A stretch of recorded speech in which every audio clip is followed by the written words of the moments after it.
Aalis nga ako ngayon kaya naman aayos-ayusin ko nga muna ang aking sarili. Ang tanong Kasuki, meron pa bang aayusin? Cheris. Panay nga ang ikot-ikot ko sa salamin dahil tinitingnan ko nga ang itsura ko sa aking OOTD. Ay, sana all may pa-OOTD ka, girl.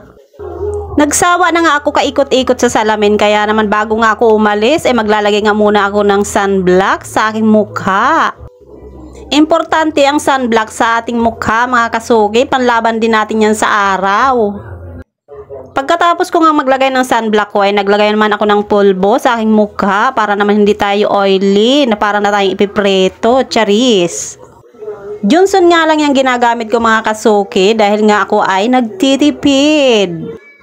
Naglagay na rin nga ako ng lipstick para pumula-pula naman yung labi ko dahil nga nangingitim na, baka mapagkamalan pa ako nitong bangkay, charis.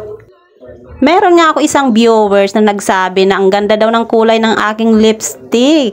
O diba, sa viewers ko palang ay pak na sa lipstick ko. Kaya naman sa nag-iisa kong viewers na nagandahan sa lipstick ko ay thank you ng marami sa iyo. Siyempre, hindi kompleto ang lipstick kung walang kapartner na kilay. Dahil nga ako nga ay kilay is life, kaya hindi ako makakaalis nang wala akong kilay. O, tingnan nyo naman, ang kabila ay tapos na, pero ang kabila ay wala pa. Matapos ko nga drawing ang aking kilay, ay tatanggalin ko naman nga ang aking corona sa aking ulo. Yung tuwalya pala, charot lang mga Kasuki. At syempre, hindi naman tayo pwedeng umalis na hindi tayo nagsusuklay. Ayaw ko kayang masabihan na kahit suklay hindi ko kayang bumili. Ang tagal mo pang magsuklay, Kasuki. Akala mo naman talaga ang haba ng hair mo. Ay, ang nipis-nipis na nga. Baka mamaya sa tagal mo magsuklay ay magkanda tanggal na lahat yan, Cheris. Sa tagal ko ngang mag-ayos, kaya naman ang ending, iniwan na ako ng kasama ko. Hindi na nakapag-antay. Kaya ayan, mag-isa ka ngayon. Ngumingiti-ngiti ka pa talaga, tama na yan at baka mabasag pa ang salamin at dahil lit ka, ikaw ngayon ang magdadasal, charis.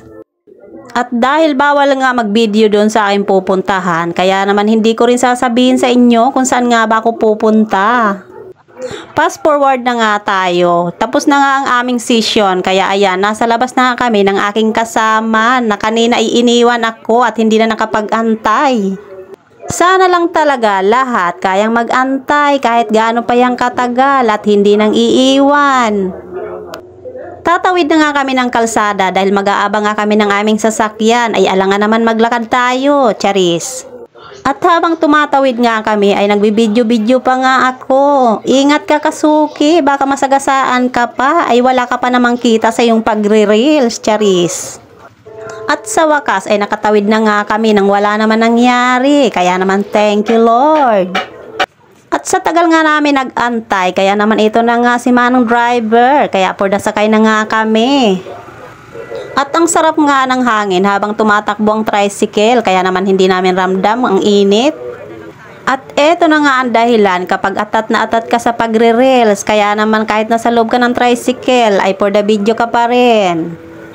O, ayan, ang aking Kasuki, smile ka naman. Ayaw niya nga magtanggal ng face mask at ayaw niya makita ang kanyang beauty. At kung kanina nga ay wala akong kasama, ay ngayon nga ay dalawa pa nga sila. O, diba?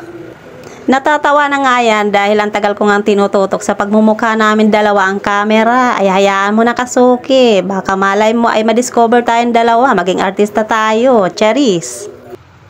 Tumigil si Manong driver, traffic pala, ang ginit mga Kasuki.